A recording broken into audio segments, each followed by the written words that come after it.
కాసేపట్లో AP assembly సమావేశాలు ప్రారంభం కానున్నాయి. ఉదయం 9:46 అసెంబ్లీ సెషన్స్ ప్రారంభం కానున్నాయి. మొదట ప్రొటెం స్పీకర్ నియామకంపై అసెంబ్లీ కార్యదర్శి ప్రకటన చేస్తారు. ఆ తర్వాత కొత్తగా ఎన్నికైన ఎమ్మెల్యేలు ప్రమాణ స్వీకారం చేస్తారు. ప్రొటెం స్పీకర్ గోరంట్ల బుచ్చయ్య చౌదరి సభ్యులందరితో ప్రమాణ స్వీకారం చేయించనున్నారు. ముందుగా ముఖ్యమంత్రి చంద్రబాబు, తర్వాత డిప్యూటీ సీఎం పవన్ కళ్యాణ్ ప్రమాణ స్వీకారం చేస్తారు. మాజీ సీఎం జగన్ సాధారణ సభ్యుడిగానే ప్రమాణం చేస్తారు. తర్వాత శాసనసభ సభాపతి ఎన్నికల ప్రక్రియను ప్రకటిస్తారు. రెండో రోజు సభలో స్పీకర్ ఎన్నిక జరగనుంది. సభలో ప్రతిపక్షానికి సంఖ్యాబలం లేకపోవడంతో స్పీకర్ ఎన్నిక ఏకగ్రీవం కానుంది.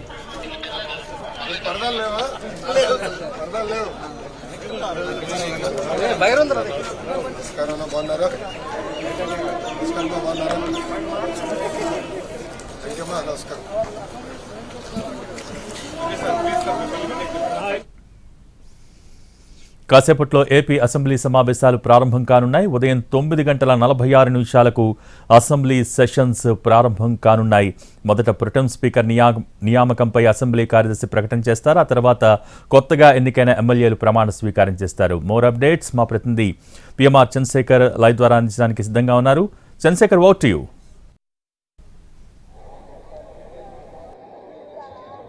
Thank you Bhogi. చంద్రబాబు పంతం నెగ్గించుకున్నారు, శపథం నెరవేర్చుకున్నారు. 2021 అసెంబ్లీ సమావేశాల్లో వైసీపీకి సంబంధించిన అప్పటి అధికార పార్టీ వైసీపీకి సంబంధించిన ఎమ్మెల్యేలు అలాగే కొంతమంది మంత్రులు చంద్రబాబు నాయుడిని అవమానించిన పరిస్థితి. సో అప్పట్లో కళ్ళ నీళ్లు పెట్టుకుని అసెంబ్లీ నుంచి బయటకు వచ్చిన చంద్రబాబు నాయుడు తాను మళ్ళీ ఇది ప్రస్తుతం ఆ రోజు ఉన్నది గౌరవ సభ, నేను మళ్ళీ గౌరవ సభగా మార్చిన తర్వాతే మళ్ళీ సభలోకి అడుగు పెడతానని చెప్పిన శపథం చేసి బయటకు వెళ్లిన పరిస్థితి. సో ఈ నేపథ్యంలో చంద్రబాబు నాయుడు కనీవిని ఎరుగని రీతిలో కూటమితో ప్రభుత్వాన్ని ఏర్పాటు చేయబోతున్నారు. 164 సీట్లను సాధించి చరిత్రలో అటు ఉమ్మడి ఏపీలో కావచ్చు, ఇటు విభజిత ఏపీలో కావచ్చు, ఎన్నడూ కనీవిని ఎరుగని రీతిలో పూర్తి పెద్ద ఎత్తున మెజారిటీలు సాధించుకున్న పరిస్థితి. దాదాపు 93-95% సీట్లను సాధించుకున్న పరిస్థితి. 50% పైగా ఓట్లను కూటమి దక్కించుకున్న పరిస్థితి కనిపిస్తున్న నేపథ్యంలో తొలి శాసనసభ సమావేశాలు ఈరోజు మరి కాసేపట్లో ప్రారంభం కాబోతున్నాయి. 9:46 ఈ సభ ప్రారంభం కాబోతుంది. ప్రొటెం స్పీకర్ గా ఇప్పటికే గోరంట్ల బుచ్చయ్య చౌదరి ప్రమాణ స్వీకారం చేశారు. ఆయన సభ్యులతో ప్రమాణ స్వీకారం చేయబోతున్నారు. ప్రస్తుతం మనం ఉన్నాం. ప్రస్తుతం ఇక్కడ తెలుగుదేశం పార్టీకి సంబంధించిన ఎమ్మెల్యేలందరూ కూడా ఇక్కడ గ్యాదర్ అయ్యారు. వెంకటపాలెంలోని ఎన్టీఆర్ విగ్రహం వద్ద అసెంబ్లీకి ఎప్పుడు వెళ్ళినా కానీ పూర్తిగా ఇక్కడ ఎన్టీఆర్ విగ్రహానికి నివాళులు అర్పించి ఇక్కడి నుంచి అసెంబ్లీకి వెళ్లడం ఆనవాయితీ. ఇప్పుడు అధికారంలోకి వచ్చిన తర్వాత కూడా మళ్ళీ అదే తరహా ఆనవాయితీని టీడీపీ పాటిస్తోంది. సో చంద్రబాబు నాయుడు మరి కాసేపట్లో ఇక్కడికి చేరుకోబోతున్నారు. చంద్రబాబు కాన్వాయ్ మరి కాసేపట్లో ఇక్కడ చేరుకోబోతోంది. చంద్రబాబు ఇక్కడికి వచ్చి నేరుగా తెలుగుదేశం పార్టీ వ్యవస్థాపక అధ్యక్షుడు ఎన్టీఆర్ ఎవరైతే ఉన్నారో ఎన్టీఆర్ కి నివాళులు అర్పించి ఎన్టీఆర్ కు పూలమాలలు వేసి ఇక్కడి నుంచి అసెంబ్లీకి వెళ్తారు. ఎమ్మెల్యేలందరూ కలిసి అసెంబ్లీకి వెళ్తారు. మొత్తం తెలుగుదేశం పార్టీ తరఫున 135 మంది ఎమ్మెల్యేలు గెలిచారు. వీళ్ళందరూ కలిసి ఉత్సాహంగా అసెంబ్లీకి వెళ్ళబోతున్నారు. సో అసెంబ్లీకి వెళ్ళిన తర్వాత అక్కడ సభ్యుల ప్రమాణ స్వీకారం జరుగుతోంది. సో దీంట్లో భాగంగా ముందుగా ప్రొటెం స్పీకర్ కి సంబంధించిన ప్రకటన అసెంబ్లీ కార్యదర్శి చేస్తారు.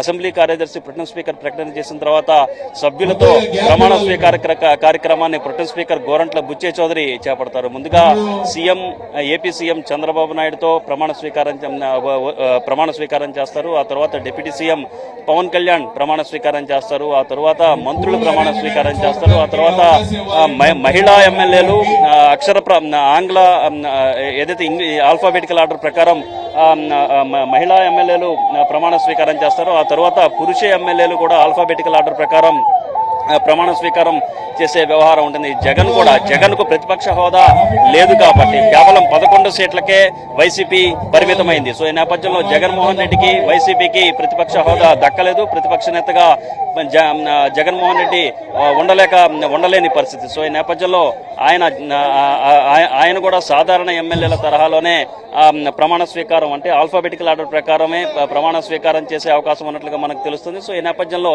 మరి కాసేపట్లో చంద్రబాబు చంద్రబాబు నాయుడు తో సహా తెలుగుదేశం పార్టీకి సంబంధించిన ఎమ్మెల్యేలందరూ కూడా అసెంబ్లీకి బయలుదేరిపోతున్నారు. సో ప్రస్తుతం మనం చూస్తున్నాం చంద్రబాబు ఇక్కడ వెంకటపాలెం ఎన్టీఆర్ విగ్రహం వద్దకు చేరుకున్నారు. ఎన్టీఆర్ విగ్రహానికి నివాళులర్పిస్తారు. చంద్రబాబు రాగానే తెలుగుదేశం పార్టీకి సంబంధించిన శ్రేణులు, తెలుగుదేశం పార్టీకి సంబంధించిన ఎమ్మెల్యేలు ఎవరైతే ఉన్నారో వాళ్ళందరూ కూడా ఇక్కడ హర్షధ్వానాలు చేస్తున్నారు. సో తెలుగుదేశం పార్టీకి సంబంధించిన ఎమ్మెల్యేలు దాదాపు 5 ఏళ్ల తర్వాత, అది కూడా గత ప్రభుత్వం పెద్ద ఎత్తున తెలుగుదేశం పార్టీకి సంబంధించిన ఎమ్మెల్యేలను పెద్ద ఎత్తున అణిచివేతకు గురి చేసింది. మరొక వైపు స్వయంగా చంద్రబాబు నాయుడు కూడా జైలుకు వెళ్లి ఇబ్బందులు పడిన పరిస్థితి. 55 రోజుల పాటు చంద్రబాబు జైలుకు వెళ్లి ఇబ్బందులు పడిన పరిస్థితి. సో ఈ నేపథ్యంలో తిరిగి మళ్లీ అధికారాన్ని చేజిక్కించుకున్నారు. అది కూడా మామూలుగా కాదు, అది కూడా పెద్ద ఎత్తున విక్టరీని సాధించారు. 164 మంది ఎమ్మెల్యేలతో చంద్రబాబు నాయుడు అలాగే ఎన్డీఏ కూటమి విజయం సాధించింది. మొత్తం 135 స్థానాలను తెలుగుదేశం గెలుచుకుంటే 8 స్థానాలను బీజేపీ గెలుచుకుంది. 21 స్థానాలకు 21 స్థానాలను పోటీ చేసిన 21 స్థానాలకు 21 స్థానాలను జనసేన గెలుచుకున్న పరిస్థితి. మరొకవైపు చూస్తూ ఉంటే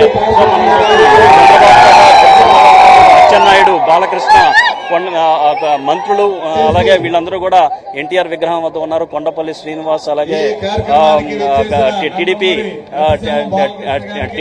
ఏపీ టీడీపీ అధ్యక్షుడు కొత్తగా నియమితులైన పల్లా శ్రీనివాస్ కూడా ఉన్నారు. అలాగే తొలిసారిగా ఎమ్మెల్యేలుగా ఎన్నికైన వాళ్ళందరూ కూడా అక్కడ కనిపిస్తున్న పరిస్థితి.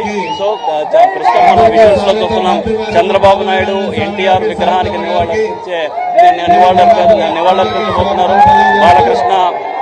బాలకృష్ణ కూడా డయాస్ మీద ఉన్నారు. సో ఈ క్రమంలో ఇప్పటికే డిప్యూటీ సీఎం పవన్ కళ్యాణ్ తన నివాసం నుంచి, పార్టీ కార్యాలయం నుంచి అసెంబ్లీకి బయలుదేరారు. మరొకవైపు జగన్ కూడా మరి కాసేపట్లో అసెంబ్లీకి చేరుకోబోతున్నారు. ప్రస్తుతం మనం చూస్తున్నాం వెంకటపాలెంలో తెలుగుదేశం పార్టీకి సంబంధించిన శ్రేణులు ఎమ్మెల్యేలను ఉద్దేశించి అభివాదం చేస్తున్న పరిస్థితి. సో ప్రస్తుతం తెలుగుదేశం పార్టీ అధినేత ఏపీ సీఎం చంద్రబాబు నాయుడు ఎన్టీఆర్కి నివాళులు అర్పిస్తున్నారు. ఇక్కడి నుంచి నేరుగా అసెంబ్లీకి వెళతారు. 9:46 ఓత్ టేకింగ్ సెరమనీకి సంబంధించిన ప్రక్రియ ప్రారంభమవుతుంది. అలాగే ఈ సభ్యుల ప్రమాణ స్వీకారానికి సంబంధించి ఈ రోజునే సభ్యుల ప్రమాణ స్వీకారానికి సంబంధించిన ప్రక్రియ పూర్తవుతుంది. ఒకవేళ ఎవరన్నా ఇంకొంతమంది ఆలస్యమయ్యి ఇంకొంతమంది మిగిలిన పక్షంలో వాళ్ళ ఓత్ టేకింగ్ సెరమనీకి సంబంధించి రేపు చేపడతారు. ఇక ఇవాళ స్పీకరు, డిప్యూటీ స్పీకర్కి సంబంధించిన నామినేషన్ల ప్రక్రియ, దానికి సంబంధించిన ఎన్నిక ప్రక్రియ మీద కూడా కొంత ప్రక్రియ ప్రారంభమయ్యే అవకాశం ఉన్నట్లుగా మనకు వస్తున్న సమాచారం మనకు తెలుస్తుంది. స్పీకర్గా ఇప్పటికే అయ్యన్న పాత్రుడు పేరు ఖరారైంది. అయ్యన్న పాత్రుడు సో అయ్యన్న పాత్రుడు ఇవాళ